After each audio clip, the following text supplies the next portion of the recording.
हमारे चैनल को सब्सक्राइब करें और वीडियो को सबसे पहले देखने के लिए बेल आइकन को जरूर दबाएं। सभी बहनों को राम राम। आज आपके सामने एक गारी गीत प्रस्तुत की जा रही है। मेरी नंद गाएंगी गारी गीत।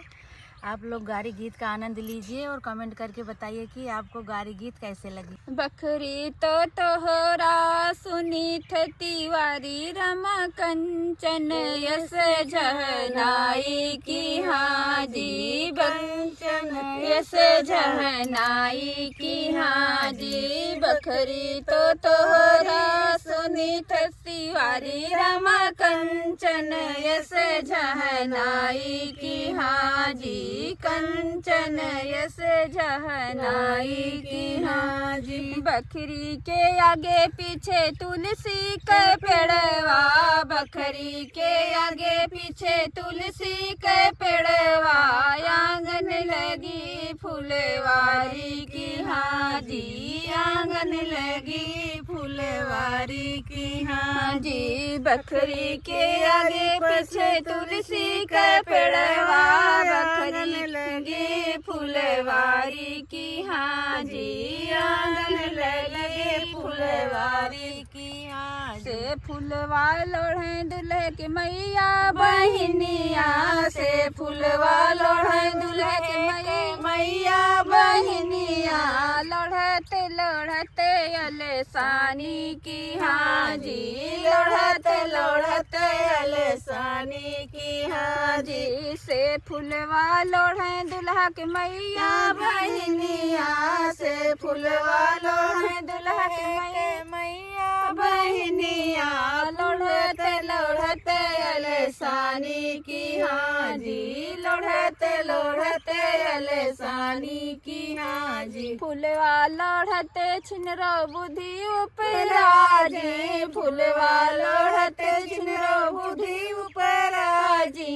कौने बहाना घर जाई की हाजी कौने बहाना घर जाई की हाजी। फुलवा लोढ़ते छिनरो बुद्धि उपराजी फुलवा लोढ़ते छिनरो बुद्धि उपराजी। कौने बहाना घर जाई की हाजी कौने बहाना घर जाई की हाजी। हंसते बोलते हो गए भोरे भिने सरवा हंसते बोलते हो गए भोरे भिने सरवा। कौने बहाना घर जाई की हाजी कौने बहाना घर जाई की हाजी। इतनी बचन सुने भैया कवन रामा इतनी बचन सुने भैया कवन रामा। सुना बनी अरज हमारी की हाजी सुना बनी अरज हमारी की हाजी। हथवा में ले तू बनी तुलसी के मलवा हथवा में ले तू बनी तुलसी के मलवा। जपत जपत घर जायू की हाजी जपत जपत घर जायू की हाजी। हथवा में ले तू बनी तुलसी के मलवा हथवा में ले तू बनी तुलसी के मलवा। जपत जपत घर जायू की हाजी जपत जपत